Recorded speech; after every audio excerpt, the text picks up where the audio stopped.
We got all your favorite guests, we got them in line. It's the Jordy Culotta Show. Come have a good time.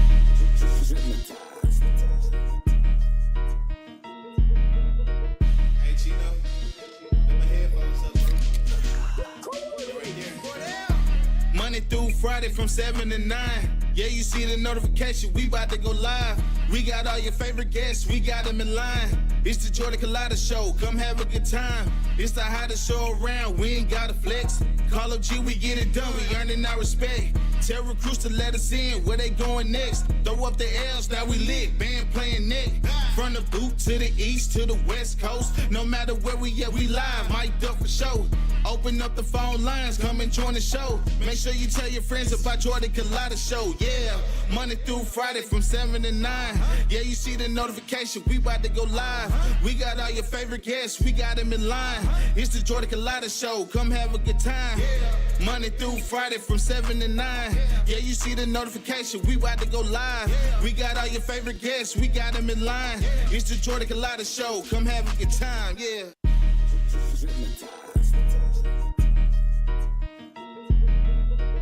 Hey, Chino, put my headphones up, bro. Right there. Monday through Friday from 7 to 9. Yeah, you see the notification, we about to go live. We got all your favorite guests, we got them in line.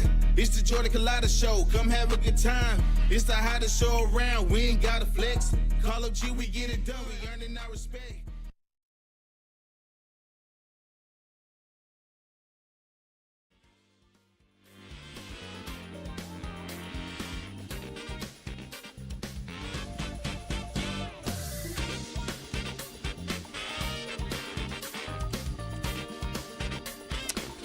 Welcome into a special edition of a Sunday version of the Jordy Culotta Show, as always built by RMB Builders. Appreciate you finding us here at this weird hour. We got things going on this Sunday, and we got to get the content down, and we hope that you can find us here. Absolutely, absolutely. It is good. Lloyd is here. Appreciate Lloyd for getting in on this Sunday. Uprooting my entire life. I wasn't doing anything.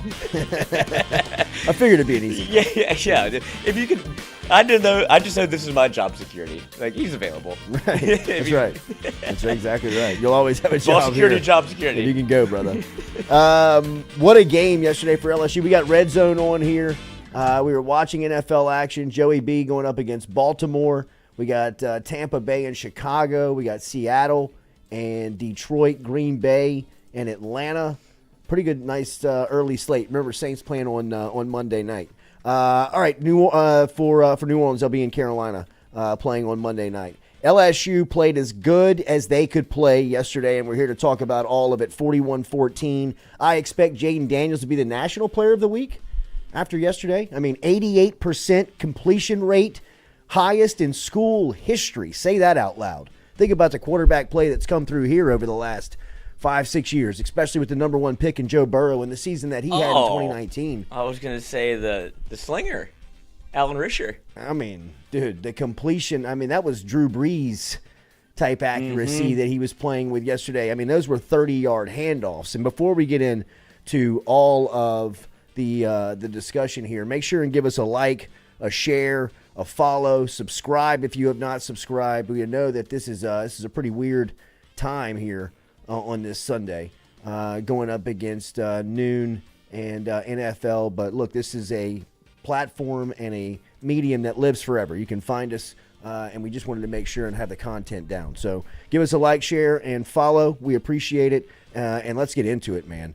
Obviously, the conversation is going to start with the LSU offense and Jayden Daniels and Malik Nabers. Incredible day for Daniels yesterday. Started off completing the first 13 passes and not even off by us. I mean, like, he was hitting guys on the run. He was hitting guys over the top. He was hitting guys with touch. I thought his first completion to Logan Diggs, where he scrambles, backpedals, moves to his left, steps up in the pocket, finds Diggs across the field for Diggs' only catch yesterday. That was another thing that jumped out yesterday. You look at the amount of players that caught passes yesterday in LSU's offense. Malik Nabers had 13. Oh, is he good?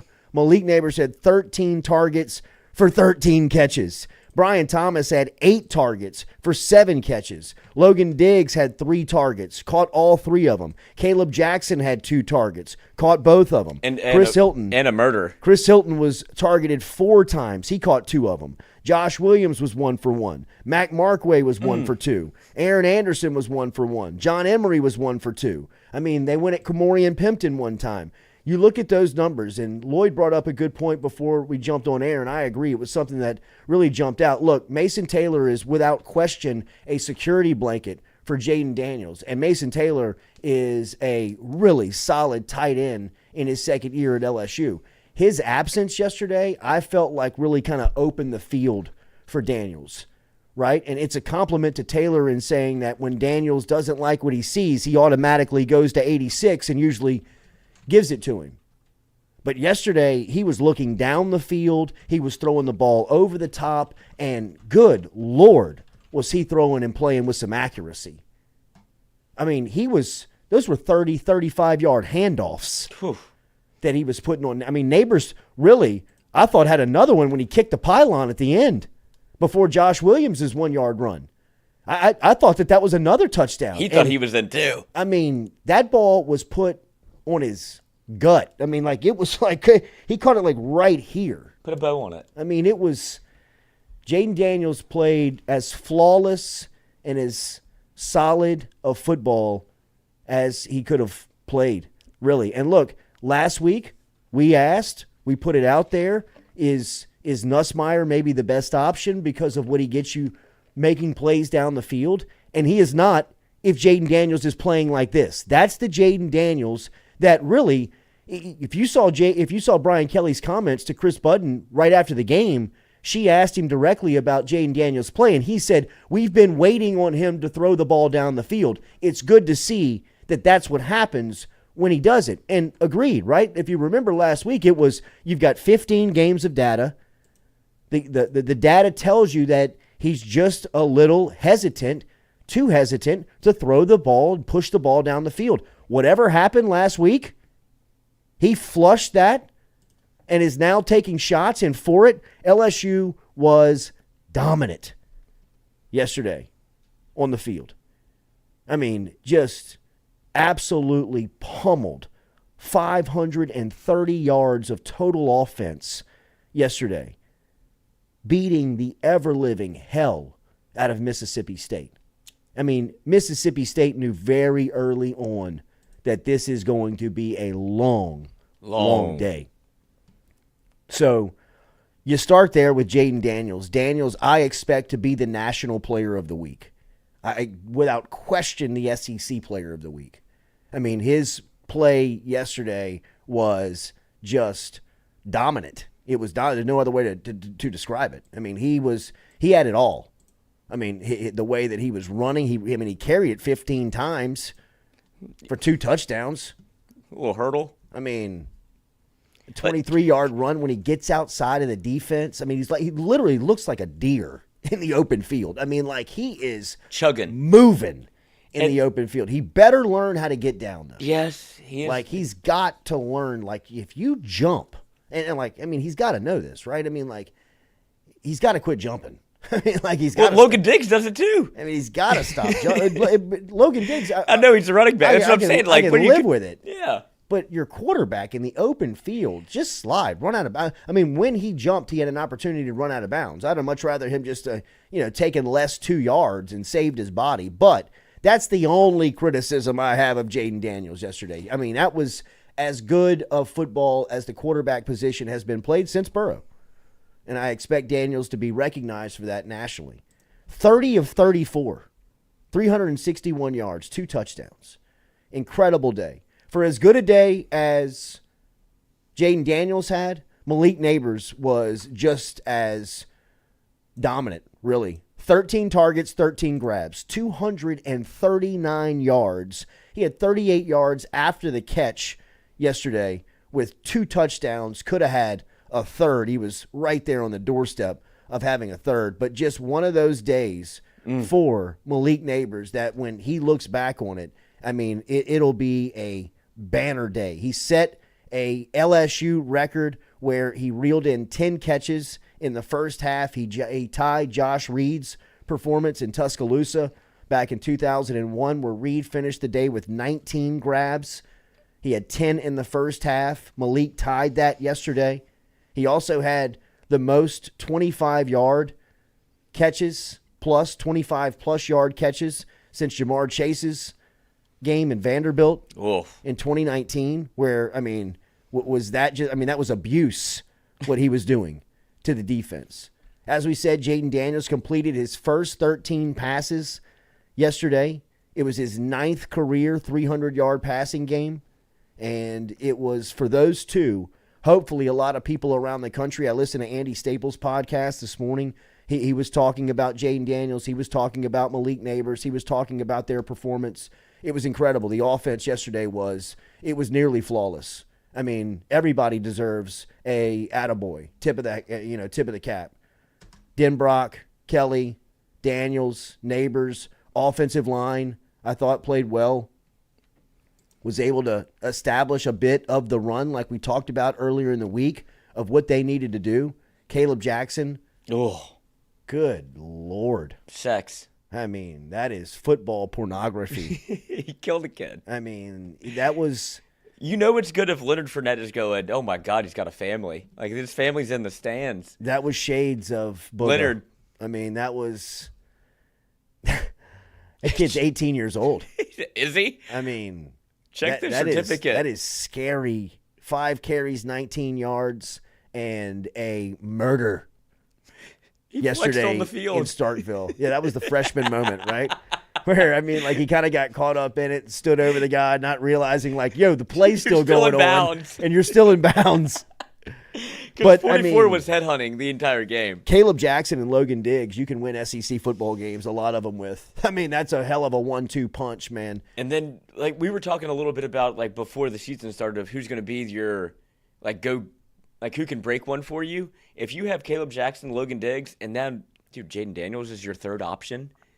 Because, like you said, he does have to get out of bounds. But those 3rd and 5s, 3rd and 6s where it's, hey, a lot of people feel like they're dead in the water. You know what I'm going to do. Him not having Mason Taylor and being able to improvise and kind of wait. Okay, now I'm going to go. He's faster than people.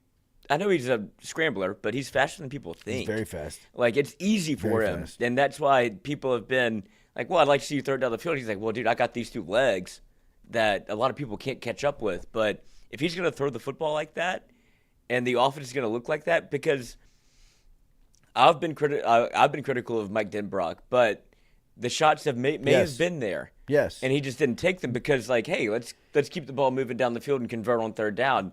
The 4th and 7 shot was, all right, I'm here. I mean, the recognition of one-on-one. Exactly. Like, that was just, like, the beautiful part of yesterday. Like, I mean, they had a shot of Denbrock and Sloan when Malik Nabers caught the corner route when he was in the slot. I believe Chris Hilton was was at the wideout, and Hilton runs an inside, and Nabers kind of runs a corner. He's got one-on-one, and, I mean, Daniels just puts this thing on his chin. I mean, like, it was difficult to like, drop it. And he would have got in his jersey. They show Denbrock as like they're like lining up on the ball, and Denbrock stands up from his chair, like recognizing, like, boys, we got him. Like, this is what we want. We got one-on-one on the coverage here. You got Malik Nabers going up against somebody who just, I mean, is probably contemplating whether or not he really likes football today. I mean, that's going to be a tough film session for the defensive backs of Mississippi State. I mean, they were just eating yesterday. Not only Nabers. I mean, I thought Brian Thomas had a fantastic game. Yes. 8 targets, 7 catches. That's what we talked about last week. I mean, the strength of LSU's offense, in my opinion, going into it was the offensive line. Through the first 2 weeks, that kind of proved that it was not true. I thought the offensive line played solid yesterday, but they found that juice yesterday with this unit, with the starting quarterback, with Daniels, of saying, look, man, you're better outside than they are. And when you look down the line in the SEC, you're better outside than a lot of teams. I mean, look, man, you learned a lot about college football yesterday. Alabama doesn't have a quarterback in sight. Georgia is the weak schedule is going to get Georgia. When Georgia gets into a game, that is going to haunt them. Can they win it? Yes, they can win it. They've got the talent to win it, but they're going to be in some dog fights, no pun intended. You know, and who's to say that's not the team from the West that finds them in Atlanta? Because until then, I mean, Florida pummeled Tennessee yesterday. I mean, the book on Joe Milton is out, right? I mean, hey, they're not winning a lot of games with him in Knoxville if that's what it's going to be. Alabama is in serious trouble. That was shades of LSU, man. Like, I was getting some PTSD. I was like, holy cow, how many times have you read this book? But still, Alabama was getting shoved around a little bit yesterday. I mean, there was some shots on the ball where they were getting like pushed back. Their offensive line doesn't look like an Alabama offensive line. No, that's a true freshman left tackle. I don't care how good you are, man. Well, Will Campbell had. I mean, that was Will Campbell's first flag of his LSU career yesterday. He went full Kyle Turley. He threw his helmet. Well, Kelly ganked him. Well, because of that. But I mean, that boy don't know how to raise no dog. That's like you can't coach that out of somebody. Like that was surprising to see him. It must have been. I mean, I think he's kind of sending. That's probably a message to the team. That's what I'm saying. You know, it's probably like, hey, look, if I'm going to go at him, nobody's off limits. Right. And I think it was Will Campbell sending a message to the team like, yeah, I'm tired of getting bullied. Absolutely. Everybody, like, Grambling was trying to do it against Harold Perkins, and Perkins is like, okay, trying to snatch my mouthpiece, and he bullied he went at two people against Grambling. Right. And look, so, I mean, I'm trying to think if that's it on the offense. Obviously, Jayden Daniels, Malik Nabers, the wide receivers, Logan Diggs, Caleb Jackson, the stories of the day. Zalance Hurd, they threw him out there. That was one thing that we were completely wrong about. I thought Zalance Hurd was going to get that shot, get the spot, and he was not going to let it go. I thought the holding call was a little tic-tac. I kind of thought, like, I mean, you know, but that's a true freshman. Obviously, that's a good teaching point when you get back to the film room. Him and Emory Jones had a difficult time picking up a stunt inside with Jones on the inside. That was one of the sacks that they gave up yesterday was when Hurd was in there. But that second unit, I thought, when they got out there in the second half, I thought they looked pretty solid. Guys like Bo Bordelon and obviously Hurd were out there. You saw DJ Chester, who I thought looked really good out there. Marlon Martinez looked good. So, you know, from the offensive line standpoint, you know, I thought you saw some good things in the group. You saw some depth. You saw some guys. It may take Hurd a little longer to crack the lineup than first initially thought. But for the most part, that was a dominant win. I mean, I thought that was a statement game. They looked very well prepared. They looked very well coached. I thought that was it checked a lot of boxes in that game. So for the offense, if I missed anything, jump inside of the chat and you can get it there and we'll get to it. But let's get to the defense. And, you know, before we go and start anything, I was listening to Shay and Matt Brune on the On 3 podcast last night, which they went live just right about when the game ended, and they put it out pretty quick. So if you're looking for a nice little post-game discussion, check out On 3 and Matt Brune and Shay Dixon and what they got going on. I was listening to it this morning, and I thought Shay was wise and right to point out before you start the defensive discussion, you know, you got to throw some bouquets at Matt House. I thought his defensive game plan yesterday was flawless. I thought from a standpoint of just who was out there, the scheme, the players, the vibe. I mean, let me first start the discussion, and this may be a little, you know, kind of burying the lead, but I thought Andre Sam kind of brought that pop and that juice back to DBU, where you were playing with a swagger, you were playing with a little bit of FU. Absolutely. I mean, there was the first time out of the game that came on from LSU's sideline, and they caught Denver Harris kind of barking into the ear of a Mississippi State wide receiver and kind of going back at the sideline of LSU, not in any type of sense, but just kind of saying, like, you could tell LSU felt good yesterday. This is the team. Like, they were kind of they looked healthy, they looked fast, they looked aggressive. Harold Perkins getting the personal foul within the first drive of the game, you were kind of like, that's what you kind of been looking for, that kind of been waiting on that. You know what I mean? Like getting in somebody's face, headbutting, you know, kind of talking back and forth. I mean, that was what I thought LSU, from a mental standpoint, that's not going to win you games. You know what I mean? And you got to know when to really use that and to drop that. You got to be confident and disciplined enough to be able to use that when it won't get you in trouble, right? And for LSU, you kind of been wondering, where is it at all? Right. Like, does it exist? Does this team have it?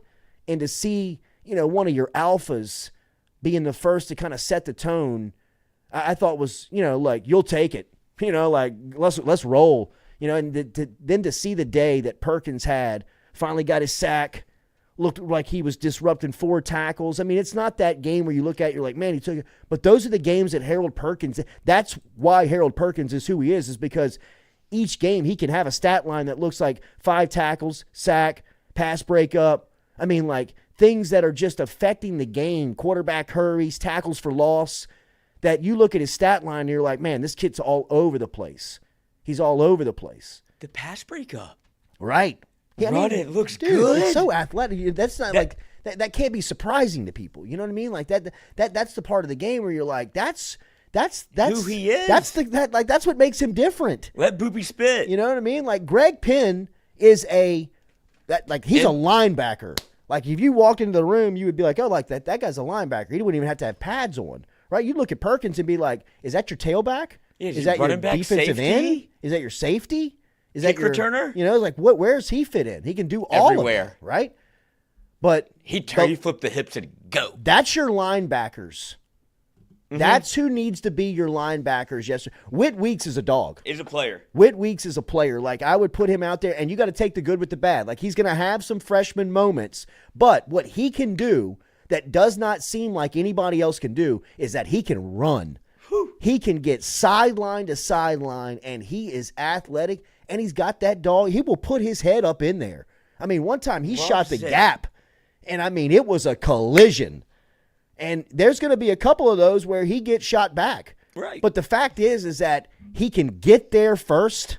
Like, he's fast and athletic enough to get there. Then he's got the football sense to, like, get up in there and, like, be aggressive and play with some confidence. I mean, I loved what I saw from Whit Weeks. He had 8 tackles yesterday. He was the leading tackler on the team. As your middle linebacker, that's kind of what it's supposed to be, right? Like it feels like all the pieces fell in place. I thought yesterday. Greg Penn, Whit Weeks, and Harold Perkins. That's your linebackers. Don't overthink it. Like play them.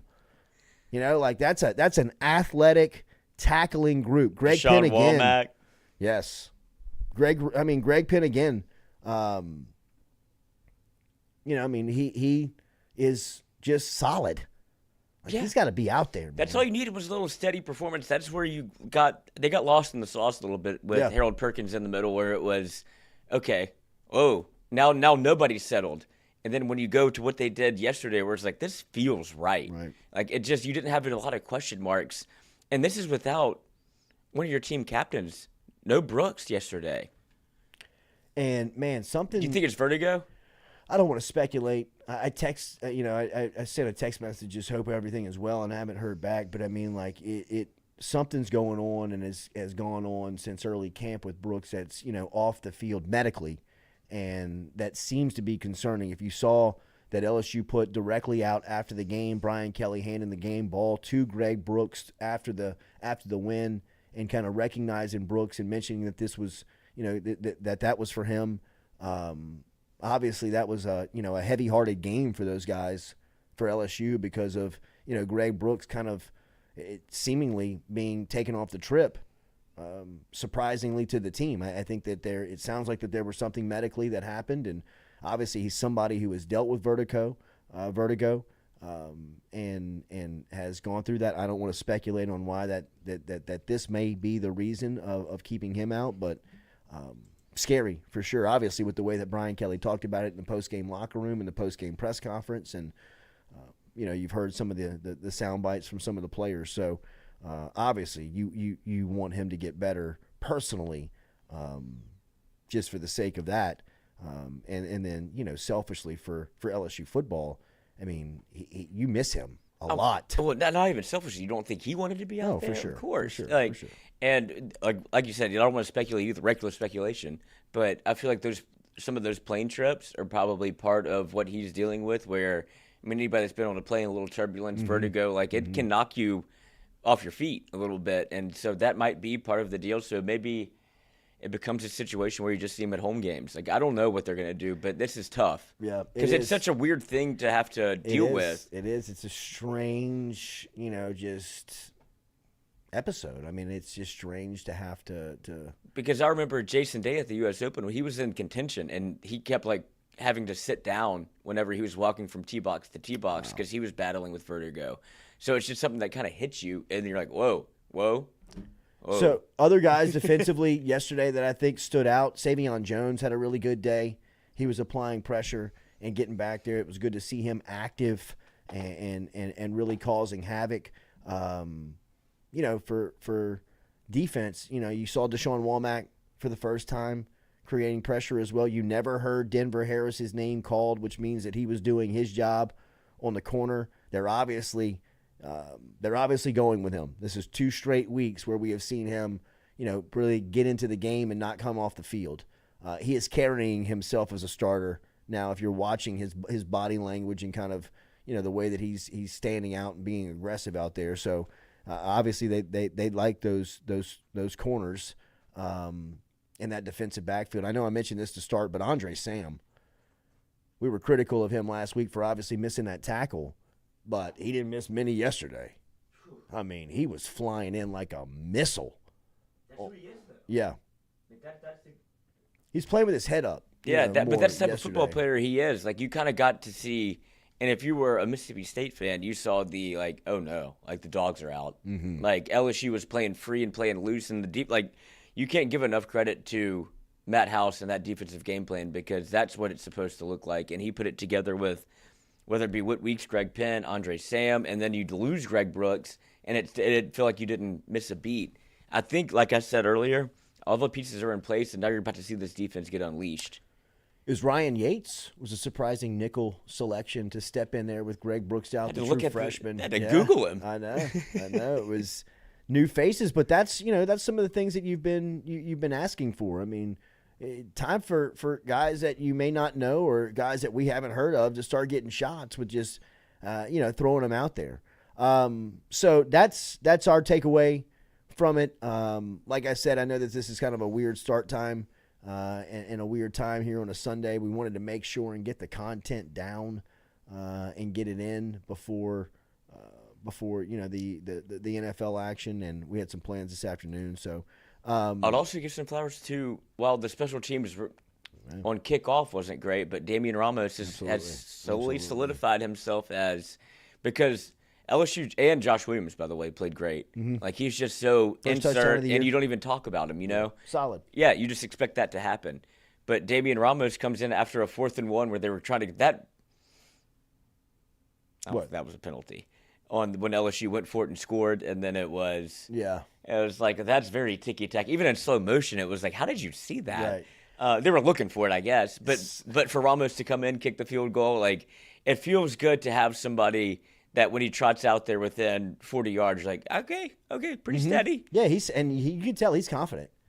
Yeah, football's life. I love the long snapper, the long snapper, the holder, the team within the team. The long snapper, the holder, and the kicker have a celebration. That is pretty solid. It's fun. Let's see. Let's get into the chat and take some of your comments. Who missed the tackle in the long Mississippi State run? Was that Zy Alexander? Yeah, missed that tackle? I think so. Yeah, but Zy looked good too. He did. I agree. If I tell you, it's tough to criticize anybody yesterday. That was his. I mean, that's as good as LSU, in my opinion, can play in 2023. And look, that's without Greg Brooks. I mean, Brooks brings another dynamic to the team if you're going to put guys in their right positions and play them. I thought Mason Smith played good yesterday. Makai Wingo. It felt like he got his legs underneath him a little bit. He was there. making an impact on the team. And he got a lot of snaps. And he was getting a lot of double teams, which he's eating up, right, which frees up Savion on the outside. I'm telling you, this whole thing's frees together. Up Perkins. He had 4 sacks yesterday, Coach. I mean, Major Burns' sack was beautiful. Beautiful. Fight that running back off, get to the quarterback. Cowboy collar. Savion, Perk, Major Burns. Who am I missing? Greg Penn? No. Who am I missing? No, Makai Wingo. Got a sack. Yeah, that was your 4. Yep. So, I mean, LSU went into that game with 1 sack on the season. I mean, comes out with 4. So much more activity. Against a team that how many times do you think he dropped back if you don't know? I don't know. 28 times, and you got sacked 4 times. And God knows the pressure. terrible. Oh, yeah. He cooked. They looked terrible. What was he? 11 of 28? It looked like LSU's second year, where it was, Troy game. Outmanned. Yeah, like we don't have a game plan. Yeah, right. Like can this game end? Right. Like we're not fixing this right now. Let's get out of here. Yeah. Only that, the other side is having career days. Like Jayden Daniels and Malik Nabers both set and or tied school and SEC records yesterday. That I never thought would be touched. I mean, 88% passing completion percentage yesterday on 34 attempts. That's Drew Brees type numbers. I mean, like I thought that those numbers didn't exist. He was 30 of 34 yesterday. And that's not screen routes. That's not throwing the ball around the line of scrimmage, typically how Daniels plays. That's why I think you're talking about LSU waking up today. If they can play with that big play capability, I'm looking around the league. I watched a lot of football yesterday. I watched Georgia and Carson Beck. Oh. Same game, Spencer Rattler and South Carolina. I went down to Florida and watched Tennessee. I watched Alabama fight South Alabama. Out of all of that, I mean, none of those teams can guard LSU. None of them, including Georgia. Really. And here's the deal with Georgia. I don't know this. Yesterday was in the rain. They're down 14-3 at half. Now they come out, they turn on the Jets in the second half, and they're able to get out of there with a win. But if they got to go score for score, if they've got to play keep up, which if LSU, last week, first 10 drives they score, expected against Grambling. Back that up and do it against an SEC defense, maybe a poor one. I will give you that. Still, you got to go out there and execute and play. That's 2 straight weeks where the offense has come out there and played nearly flawless from the first unit. And if you can carry this over now, Arkansas losing to BYU, man, the league is bad. The SEC is as down as somebody help me out. Like, I'm going to text Hannegriff when I leave here today. I mean, Hannegriff's a great SEC historian and can remember stuff like this. When has the league been this bad? Like, across universally.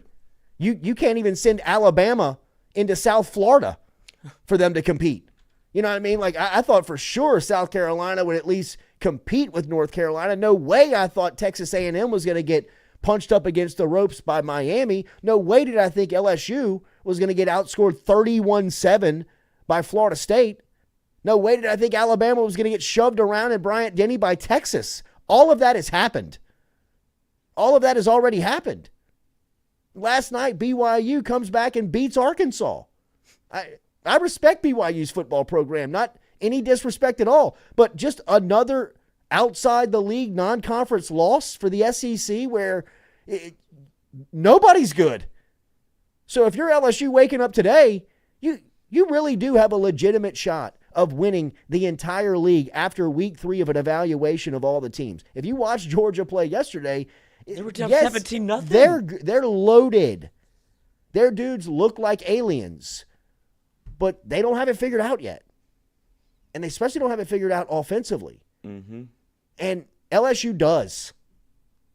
I mean, like I'm looking at 2 weeks, 3 weeks of data for only one half of 3 games. 24 quarters they've played. 22 of the 24, they have looked like they've got it figured out. I mean, also the rain delay with Alabama and South Florida, that production team was in hell. Oh, it was. Talk about a visceral moment for somebody that's been on that side of it where that seat gets hot and you're like, we don't have anything. Joe Rod texted me, he's like, are you watching this? I was like, yes. And I'm panicking for the people in the booth that are going like, where's our cameras? They're using student cameras. Those are the cameras that South Florida has to watch film on. and they couldn't get the all-22. There was a wide receiver you just couldn't see, and then they would just go cut to the goalpost. It's like, okay, I guess this is what we're watching. I was like, they need to get to halftime so badly to get this figured out, and they just had to ride with it. Where you're watching not football, it felt like I was watching the radio. That was painful. That was painful. That was painful. Tough look, and it didn't help. Like Bad look. If it wasn't a close game, nobody would have cared. But like, oh, we're on a hot, dude. Yeah, we're red alert here. we're Everybody's watching. picking this up game. numbers. Yeah. Like, oh no, boy, don't. People are coming in. Got it. Kimberly asked, do we expect to see Aaron Anderson back on punt returns at any point? Clayton is solid, but I'd like to have the additional weapon. Lloyd and I were debating this before we went on the air. I don't understand why you don't put Anderson back there after some of the comments that I've heard Kelly make where they said they want Anderson back there. So to me, last week versus Grambling, even yesterday versus Mississippi State, you missed key opportunities to develop that craft where, look, this is a trial by fire type position. You know, I mean, like, there's a lot of positions out on football where you can rotate in and out. You can kind of come in for specific plays where they want to use you in a specific position. At punt returner, there's nowhere to hide, right? Like there's no way to figure that out unless you just jump into the fire. And I agree with Brian Kelly wholeheartedly. I'd love to see Aaron Anderson back there. But at some point, you got to put Aaron Anderson back there. Mm-hmm. It's like what happened with Malik Nabers last season. Like, was he the best guy for the job ultimately? Probably Yes. so. Probably so.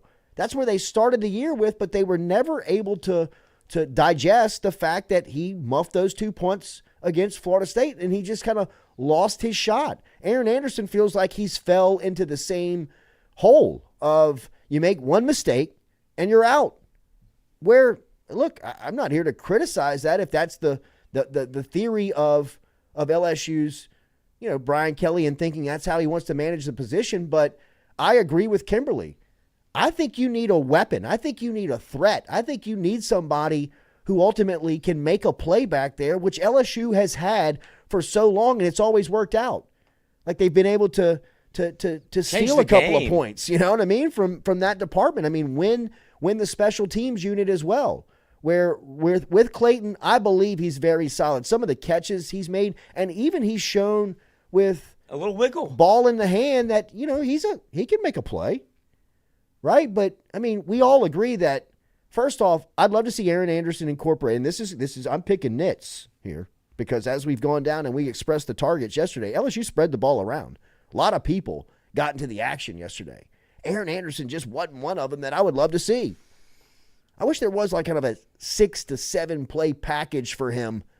He's out there, right? Like where you either like wildcat him or you use him at running back, kind of on some of those motions that you see from the running back where the running back goes behind the quarterback pre-snap, and then on the snap, you just kind of like it's like a toss. Just flip it to him, right? Or use him on a wide receiver screen or throw it to him deep.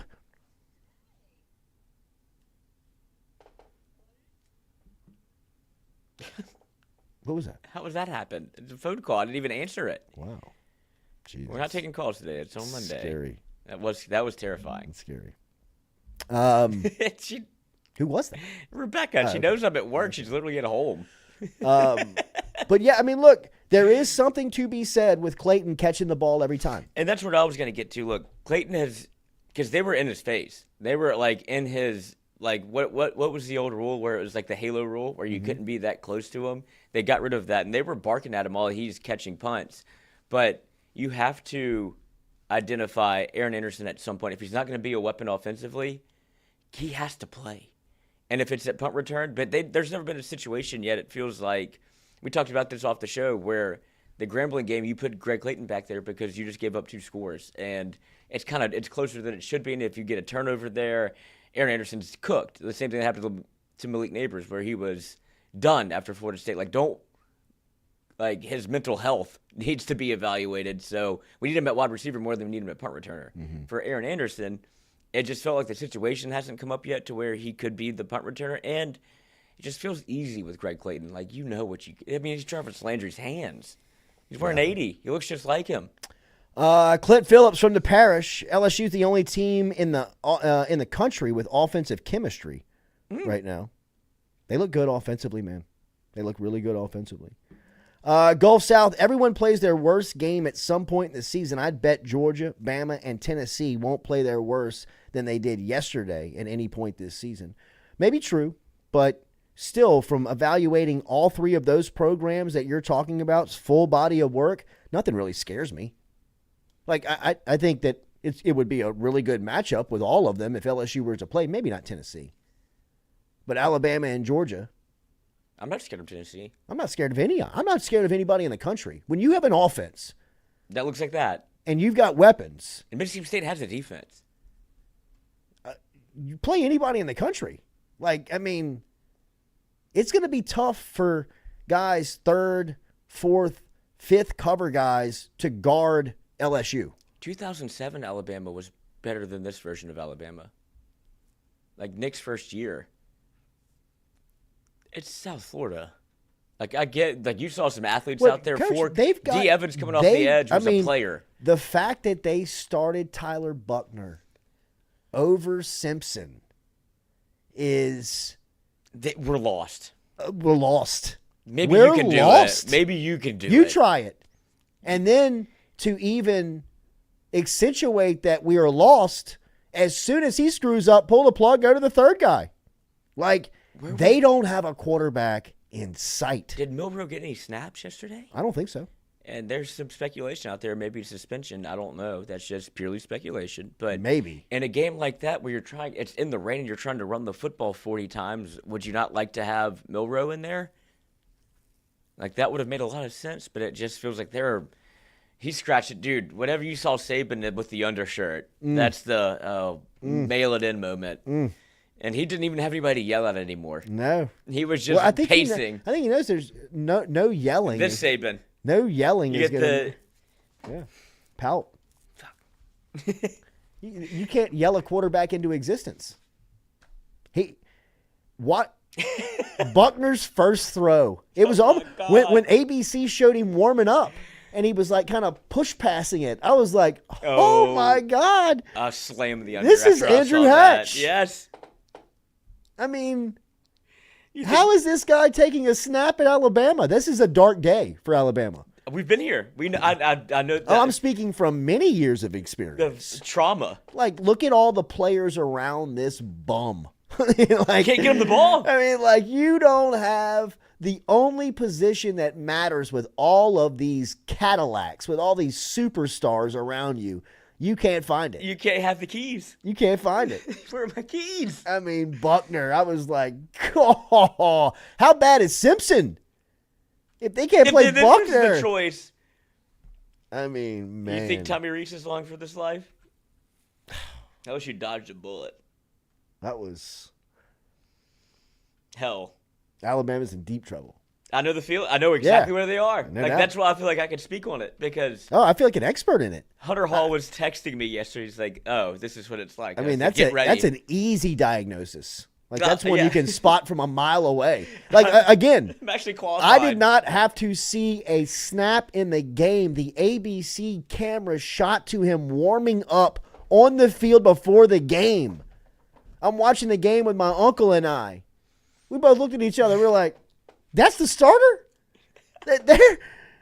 This is Andrew. They don't have a quarterback. Little Jay throws it better than that. No doubt. It looks better. 100%. Like, I mean, like, if you saw Little Jay and Tyler Buckner throwing a football side by side, you would be like, the kid looks like a better athlete. I think I'll take that one. I mean, that guy looks like the last pick on the draft. He looks like the last pick on the pickup team. And they picked him. And he's starting for Alabama. Ty Simpson came in and immediately, like, he throws a completion, and the whole crowd is just like, "Oh." Did you see him skip that pass to the Yes. wide receiver? It was his first throw. The wide receiver looked at the sideline like, Fuck. what now? The targeting call too on South Florida. Oh no, on Mississippi State. I'm sorry. That isn't he from Yeah, Louisiana? Shaz Preston. I kind of thought that was a bad call. Me too. What? Yeah, just looks because Not Shaz. That's Shaz's brother, Sean. Sean Preston. Sean Preston. Jr. Yeah. But the good targeting hit. was that's Jayden. Just Yeah, get man. yourself I mean, out like, of. that's not. Don't jump in the middle of the field. You Quit gave him your doing that. chest. Uh-oh. Oh, I mean, DK Metcalf. we've been looking for a diva wide receiver. DK Metcalf is the one. take some pressure off Justin Jefferson, who is livid in Minnesota. Yeah. Did you see that hit he laid in week 1? Yes. What? I didn't know you had that in you, dog. Yes. Oof. Clint Phillips from the Parish. Jordy, wasn't Eli Holstein supposed to be great? Oh, God, that's way left. I don't know. Left. Well, dude, Eli Holstein. He's a true freshman. I mean, I don't know if you want to break him on this one. Dude. Another one from Clint. Go ahead. I'm saying, if you could get a transfer in mid-season, do you not think that they would just drop? Here's $20 million, Garrett. Oh, Garrett Nussmeier could make an NFL contract. In-season transfer. He could make he could make franchise type money. $100 million deal. I mean, like he get paid like the Bengals just paid Burrow. Exactly. We need you for the next 6 games. Get him. Phone Get lines, Gordon. Get it done. Phone line's going to open up tomorrow morning. That's what we're going to do on Monday's show. We're about to get out of here on this Sunday show. We got a super chat that came in that I want to make sure and get to from our guy Cody Boutro. Afternoon, boys, was in Stark Vegas yesterday. Watch out. Okay, thank you. Good looking out. Thanks for the super chat, though. Almost got Stu Gotts. Yes, read it without reading Yeah. it. Lando I love San Calrissian. Diego. Yeah. I wish Aaron Anderson got into the kickoff return. If they give him that space, that could be a big attribute. I agree. I mean, that would be my own. And this is, like I said, this is like extremely picking nits because I think LSU's offense right now is producing at a level that you can beat and compete with anybody. If I'm picking nits, I would incorporate Aaron Anderson more. That's it. What about Lance Hurd? He didn't answer it yesterday like I thought he would. I mean, he's not completely. I mean, I'm not saying that he's not going to get there. It's just game reps He's are not different ready. than practice reps. Like Grambling is obviously a tick down in talent. He looks a little bit more physical, but him in the run game, you can't. I don't know if you can do that, where it becomes like if I sub in my right tackle, I think he might be running the ball. You know, you don't want to have like a tell like that. But his run blocking, he washes down and. No, he's a mauler. He is a monster. He's a mauler. I mean, him standing next to Emory Jones. Anybody. Emory Jones is a huge dude. Human being. He's a huge dude. And Lance Hurd makes him look miniature. I mean, it's the light when the light bulb comes yes. on. Watch out. Oh, it's over. It's over. He is their best that man. 5. Yeah. He is their it's just how you get there, how long you get there, when you get there. But one more from the chat. Yeah. Thoughts on Harold Perkins, the pass breakup in the end zone? Let a dog run. Yeah, man. That's letting him out of the kennel. Put him in a spot where he can affect the game in multiple. I thought yesterday's stat line was perfect for him. Mm-hmm. 4 solo tackles, 1 sack, 1 pass breakup. Could he, if he can do that, which I figured he could, I just feel like he never had to do it in high school. He didn't really play that type of defense. Why not use him in the Tyrann Mathieu kind of mold where you're like, I don't know where he is. I would love that. I mean, that's what we were saying last week. I know, but do you think he can run and cover like that? It looked good, but that's the first time I've ever seen him have to run with the go route. And yes. Yes, I think he can. I mean, like, if you teach him proper technique on how to Start defend a going to the football DBs. coming at him, he can definitely run. Right. Like, that's not the question. He can run with anybody. I would do the same thing. I would use him like that. I would use him as just this chess piece that we can put him anywhere. Can't be checkmated. Yeah, like you can put him anywhere. Oh, no. I mean, like if you're a there should quarterback- never be a plan that could out scheme him. Right. Like if you see something, he should be able to check into something that would be able to combat that. Because I would just be that confident in his skill set. Go play. You know, like it just roll the ball out. Yesterday, him causing that pass breakup and running with it was a great example of that. That will be draft day footage of Harold Perkins, along with spying Bryce Young, along with sacking Mississippi State, along with the pass breakup. You know what I mean? Play against like, Arkansas. there's not going to be a lot of prospects that they show in his particular draft that are doing all of it. Somebody's going to be doing one of it. He's going to be doing all of it. That's why at LSU, let him do all of it. Punt returner. I put him at like the safety, like that up back. Me too. You know, like the front guy. Like, go ahead and try to shallow kick him. You have no idea what I'm gonna do. Like, you don't want to kick it to Aaron Anderson? All right, kick it to Harold Perkins. I'm telling you, I think they should put him back there. Why not? Why not? Why not? I mean, I'm with you. I understand I'm with that, you. and I would love Aaron Anderson back there too because I want to see him get more involved. And they're trying to. You can see the process is building for Aaron Anderson, where you see him with more snaps. And Connor Lacey played fine, but there's just one. If you can have that Malik Nabers, and then Brian Thomas is clearly. But you can have that Malik Nabers when you use him like that. When you recognize one-on-one coverage on Malik Nabers, I would do it every time. On 4th and 7. Every time. Mississippi State was like, every all right, try. Single time I would do it. Like he had people in a blender. Oh, man. I mean, the defensive backfield film footage for Mississippi is going to be a long, long day. It felt like 2020 Starkville. LSU Mississippi State, but the other way around. Like poor Darren Evans was out there going, Coach, we ain't ready. It's about to be a long day. Whenever the Pirate came in, rest in peace, Mike Leach, but they threw it 56 times and it was 50 points, and you're just LSU going, we don't have an answer. That's what it looked like with Malik Nabers yesterday, where it's like, all right, they tested LSU to see if they could throw it like that. Like, oh, we'll do it. Jack Ballard stopped there. There's no reason to put Perk back on punt return. It'd be That's awesome. silly. It's not silly, Jack. Have you seen his high school highlights of him catching a punt return? And LSU is no threat at punt returner. I mean, zero, none. And they need to find some type of threatening piece. I wouldn't put him deep back there. I'd put him as the up back. Chili, don't not put him back there. I mean, seriously. See what happens. See what happens. Put the ball in his Caleb hand. Jackson looks good. Look at Harold Perkins with the ball in his hands. He almost scored twice last year off of broken plays. Thank you for everybody finding us here on this Sunday. Make sure to hit that like button, share button, comment button. That is a hour of our thoughts here of LSU moving to 2-1 on the season. First SEC win of the year as they take care and destroy Mississippi State to move to 1-0 in the conference. They will fight Arkansas back at home next week. Regular media schedule this week. Brian Kelly will meet with the media tomorrow to open up the week. I'd imagine Kelly will be skipping into the press luncheon tomorrow. A couple jokes with the way that his team played.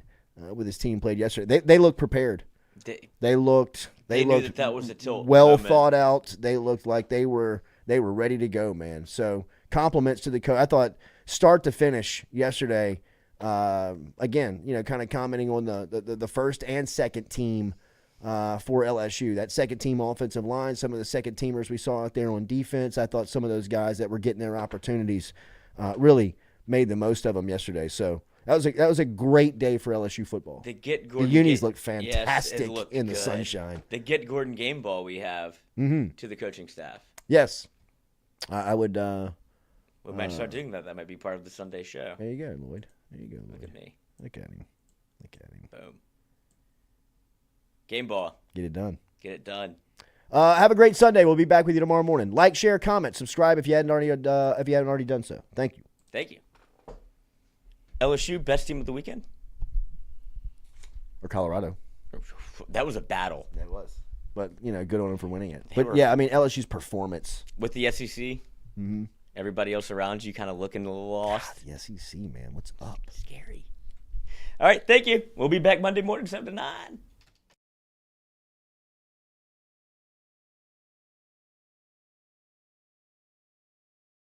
Hey, Chino, put my headphones up, bro. You right there. Monday through Friday from 7 to 9. Yeah, you see the notification.